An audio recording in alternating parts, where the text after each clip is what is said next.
जरा सोचो, आज की दुनिया का एक आदमी अपनी बंदूक और गाड़ी लेकर 12वीं सदी में पहुंच जाए। कुछ ऐसा ही होता है हमारी आज की कहानी में। तो चलिए सुनते हैं हमारी आज की कहानी। कहानी की शुरुआत होती है एस नाम के एक आम आदमी से, जो कि 21वीं सदी में अपनी आम जिंदगी बढ़िया तरीके से जी रहा था। वो एक सुपरमार्केट में काम करता था। एक दिन वो अपनी गर्लफ्रेंड लिंडा के साथ पहाड़ों में घूमने गया। वहाँ उन्हें एक सुनसान घर मिला, जिसके अंदर जाने पर एस को एक बेहद पुरानी किताब दिखाई दी। असल में ये सदियों पुरानी पूरी शक्तियों से भरी हुई किताब थी। इसके पन्नों को कागज से नहीं बल्कि इंसानी खाल से बनाया गया था, और इस पर लिखने के लिए किसी साए का नहीं बल्कि इंसानी खून का इस्तेमाल किया गया था। ये किताब जिंदा इंसानों के लिए नहीं बनी थी, और जब एस ने इसे खोला तो जंगल से काली शक्तियां जाग उठी। उन काली शक्तियों ने लिंडा पर हमला करके उसे मार डाला। इसके बाद वो आत्माएं उसके हाथ से होते हुए एस के शरीर में घुसने लगी, लेकिन उसे और आगे बढ़ने से रोकने के लिए एस ने एक आरे से अपना हाथ ही काट डाला। उन बुरी शक्तियों ने हवा में एक जादुई गोला बनाया, जिसने वहाँ पड़ी सारी चीजों को अपने अंदर निगलना शुरू कर दिया। अचानक एस भी उसकी चपेट में आ गया, और फिर वो अचानक से एक खाली इलाके में जाकर गिरा। असल में वो 21वीं सदी से सीधा 12वीं सदी में पहुंच गया था। तभी वहाँ पर कुछ घुड़सवारों ने आकर उसे गिरफ्तार कर लिया और किंग आर्थर के सामने उसे पेश किया गया। लेकिन तभी वहाँ पर एक बूढ़ा फकीर आया और उसने आर्थर से कहा कि शायद ये वही आदमी है जिसके बारे में भविष्यवाणी में बताया गया था। लेकिन आर्थर को इन सब बातों पर विश्वास नहीं था। उसके हिसाब से तो एस उसके दुश्मन हेनरी द्वारा भेजा गया जासूस है, इसलिए उसने एस को एक खूनी कुएं में फेंकने का आदेश दे दिया। फिर जब सिपाही एस को पकड़कर ले जाने लगे तो उस फकीर ने एस की यारी अपने पास रख ली। उधर जब एस और बाकी कैदियों को पकड़कर गांव में ले जाया गया तो सभी गांव वाले एस और बाकी कैदियों को गंदी गंदी गालियां निकालने लगे, और गांव वाले जासूसों को पकड़ने के लिए किंग आर्थर की जय जयकार कर रहे थे। तभी शीला नाम की एक लड़की भागकर आर्थर के पास आई और उसने आर्थर से पूछा कि उसका भाई जंग से कब लौटेगा। पर आर्थर ने शीला को बताया कि बदकिस्मती से उसका भाई जंग में शहीद हो गया था। इधर आम लोग अब कैदियों को पीटने पर उतर आए थे। तभी शीला ने भी एस को जासूस समझकर उस पर पत्थर फेंके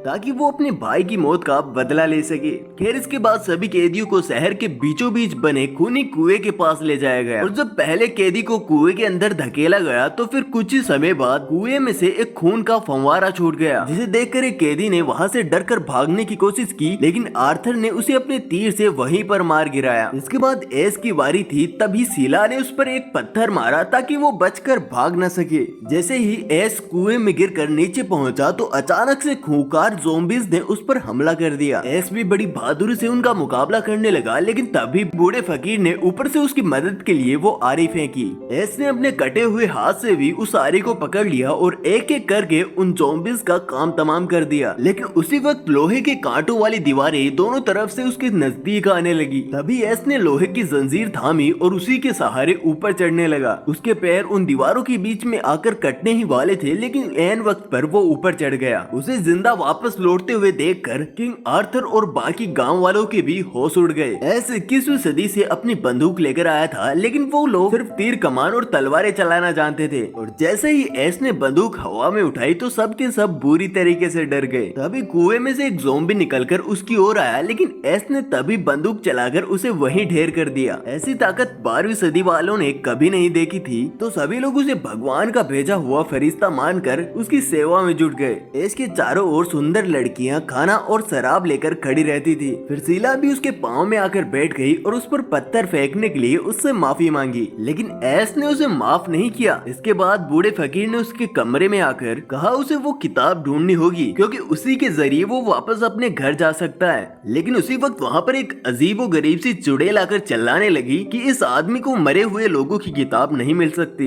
बस अब ये सब क्या चल रहा है इस मूवी में। खैर, इस वाहियात से चुड़ैल को देखकर वहाँ मौजूद सिपाही और बाकी सारे लोग बहुत ज्यादा डर गए। लेकिन एस ने तभी अपनी बंदूक निकाली और एक ही झटके में उस चुड़ैल की गेम बिठा दी। तभी उस बूढ़े फकीर ने एस को वो किताब ढूंढने के लिए कहा, क्योंकि अगर वो किताब बुरे हाथों में लग गई तो पूरी धरती पर बुराई का बोलबाला हो जाएगा। इसके बाद शहर के लोहार ने एस को एक लोहे का नकली हाथ बनाकर दिया, जो कि काम भी करता था। ये टेक्नोलॉजी कहाँ गायब हो गई समय के साथ। लोग आज भी बिना हाथ के घूम रहे हैं, कोई नहीं बना पा रहा ऐसे हाथ। शीला ने भी बड़े मन से एस के लिए एक सोल बनाया, लेकिन एस ने एक बार फिर से उसकी बेइज्जती कर दी, जिससे शीला को भी बहुत गुस्सा आया उसने एस को एक जोरदार तमाचा मारा और वहाँ से चली गई, लेकिन फिर एस भी उसके पीछे पीछे गया और उसे प्यार से चूम लिया। फिर अगले दिन आर्थर और वो बूढ़ा फकीर एस को लेकर पुराने कब्रिस्तान पहुँचे, जहाँ उसे वो प्राचीन किताब खोजनी होगी। फकीर ने एस को एक जादुई मंत्र बताया जिसके बिना वो किताब एस को नहीं मिल सकती। उसने एस से ये भी कहा कि उसे इस मंत्र का एक एक शब्द सही सही बोलना होगा। इसके बाद एस घोड़े पर सवार होकर आगे बढ़ा और चलते चलते एक अंधेरे जंगल में पहुंच गया। तभी अचानक से खूंखार परछाई उसे देखकर उस पर हमला करने के लिए दौड़ी, लेकिन एस बचकर वहां से निकल गया। लेकिन जल्द ही वो एक टहनी से टकराकर दलदल में जा गिरा और वो जैसे तैसे वहां से बाहर निकला और भागते हुए एक पुरानी मिल तक आ पहुंचा। लेकिन परछाई यहाँ भी घुस आई और चारों ओर तोड़फोड़ करने लगी और तभी वहाँ पर उस परछाई ने आग जलाई और एस को उस परछाई का असली चेहरा दिखाई दिया। ये कोई और नहीं बल्कि उसकी खुद की परछाई थी जो कि उसे शीशे से देख रहा था। तभी एस ने गुस्से से वो शीशा तोड़ डाला। फिर शीशे के हर टुकड़े से छोटे छोटे एस बाहर निकलने लगे। जल्द ही उन्होंने मिलकर एस पर हमला बोल दिया। एस ने भी उन्हें मार गिराने की पूरी कोशिश की, लेकिन वो इतने सारे छोटे सिपाहियों का सामना नहीं कर सका और आखिरकार वहीं बेहोश होकर गिर गया। और जब उसकी आंख खुली तो वो जमीन से बंधा हुआ था और तभी एक छोटा फौजी उसका मुंह खोलकर उसके अंदर घुस गया। एस ने रस्सियां खोलकर अपनी जान बचाई, फिर उबलता हुआ पानी पीकर उस फौजी को अंदर ही मारने की कोशिश की, लेकिन कोई खास फायदा नहीं हुआ। कुछ ही पल में एस के कंधे से एक आंख बाहर निकल आई, फिर धीरे धीरे एक सर और कुछ ही पलों में आधा शरीर बाहर निकल आया। कुछ ही पलों में एस का बहरूपिया एस के शरीर से पैदा हो गया था, लेकिन ये एस नहीं बल्कि उसके रूप में एक पूरी शक्ति थी। एस ने बिना समय गवाए उसे मार डाला और उसके कई टुकड़े करके उसे जमीन में दफना दिया। इसके बाद वो एक मंदिर में पहुंचा जहाँ पर उसके सामने एक नहीं बल्कि 3 एक जैसी किताबें पड़ी हुई थी। उसने बिना कुछ सोचे समझे पहली किताब खोली और उसमें एक जादुई गोला था। उसने एस को अपने अंदर खींच लिया। बड़ी मुश्किल से एस जैसे तैसे घर के गोले से बाहर निकला, लेकिन इतनी ताकत से बाहर निकले जाने पर उसका चेहरा एकदम से सपाट हो गया था। आखिरकार कई बार जोर जोर से सिर हिलाने पर उसका चेहरा पहले जैसा हुआ। फिर उसने दूसरी किताब खोली, लेकिन वो भी एक खूंखार कुत्ते की तरह उसे काट खाने के लिए आई। आखिरकार उसके लोहे के हाथ की वजह से उसकी जान बची। अब आखिरी किताब बची थी, लेकिन तभी एस उस जादुई मंत्र के शब्द भूल गया। उसने बिना कुछ सोचे समझे गलत मंत्र बोल दिया।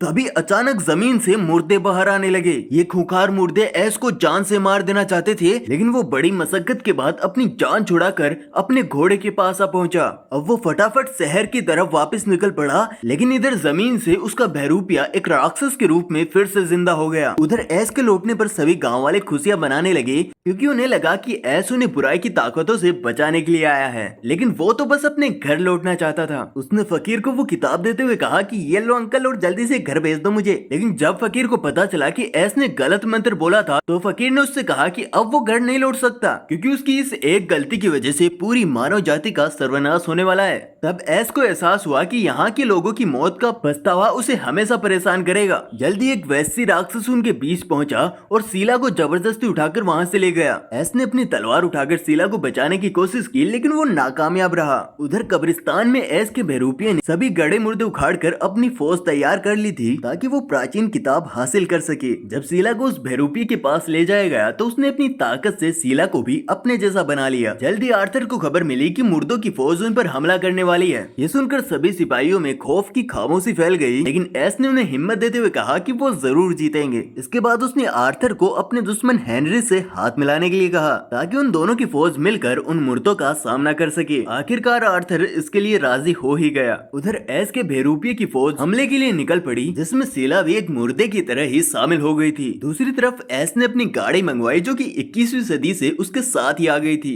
उसकी डिक्की में उन्हें काफी सारा काम का सामान मिला। अब रात को एस फकीर के साथ मिलकर बारूद और हथियार बनाता और दिन के समय वो सिपाहियों को मार्शल आर्ट सिखाने लगा। अब तो बस वो इन मुर्दों की फौज को हराकर जल्द से जल्द घर लौटना चाहता था। जल्दी मुर्दों की फौज आर्थर के महल के पास आ पहुंची, पर अचानक उन पर आग वाले तीरों का हमला हो गया। इसके बाद एस की फौज ने उन पर गोलीबारी शुरू की, लेकिन अब भी वो जीत से काफी ज्यादा दूर थे। जल्दी कई कंकाल महल का दरवाजा तोड़कर महल के अंदर आ घुसे, लेकिन एस ने अपनी हाईटेक गाड़ी निकाली और कई सारे मुर्दों को वापस से मौत की नींद सुला दिया। लेकिन फिर अचानक से उसके सामने शीला आ गई और फिर से वो वही रुक गया। शीला ने उस पर भाले से वार करके उसे मारने की कोशिश की, लेकिन एस ने उसे उठाकर दूर फेंक दिया। इस समय ऐसा लग रहा था कि वो कंकाल और मुर्दा सैनिक शहर वालों को हराकर उस किताब तक पहुंच ही जाएंगे। लेकिन ऐन वक्त पर हेनरी अपनी फौज के साथ आर्थर की मदद करने आ पहुंचा। वहीं एस अपने बहरूपिये से उस किताब की रक्षा कर रहा था, लेकिन तभी शीला ने फिर से उस पर हमला कर दिया, लेकिन इस बार एस ने शीला को दीवार से नीचे फेंक दिया। शीला को तो बॉल बना रखा है, कभी इधर कभी उधर। खैर अब एस और उसके बहरूपिया के बीच भयंकर लड़ाई शुरू हो गई थी। चाहे एस उसे कितना भी मारे, लेकिन उसका बहरूपिया दुगने जोश के साथ एस पर फिर से वार करता। अचानक बहरूपिया ने एस को दीवार से नीचे पटक दिया। तभी एस की नजर बारूद के बैग पर पड़ी जिसमें आग लगने ही वाली थी। उसने मौका देखकर मुर्दों के सरदार को लड़ने के लिए ललकारा और उसके आते ही उसके साथ बारूद के जलते हुए बैग को हवा में फेंक दिया। जल्दी आसमान में एक जोरदार धमाका हुआ और देखते ही देखते सारे मुर्दा सैनिक मैदान छोड़कर भागने लगे। इस जीत के साथ सारे शहरवासियों में खुशी की लहर दौड़ गई। उधर शीला भी अपने असली रूप में आ गई और होश में आते ही एस से लिपट गई। वहीं आर्थर और हेनरी के सैनिक एक दूसरे से एक बार फिर से लड़ने मरने के लिए तैयार खड़े थे, लेकिन फिर एस ने उन्हें समझाया कि सालों सुधरोगे नहीं तुम। इसके बाद बूढ़े फकीर ने एक जादुई काढ़ा बनाया और एस को कोई खास मंत्र बोलने के लिए कहा ताकि वो वापस 21वीं सदी में अपने घर लौट सके। जाने से पहले एस आखिरी बार शीला के साथ एक सैर पर गया और उसे एक आखिरी बार किस करते हुए अलविदा कहा। आखिरकार वो वापस 21वीं सदी में लौट आया और उसने ये कहानी अपने दोस्तों को सुनाई, पर किसी ने उसकी इस अजीबोगरीब कहानी पर यकीन ही नहीं किया। तो बस यही कहानी का एंड हो जाता है और हमारे चैनल को सब्सक्राइब कर लो। वीडियो पसंद आया हो तो लाइक जरूर से कर देना। मिलते हैं अगले वीडियो में, तब तक के लिए टाटा बाय बाय, जय हिंद।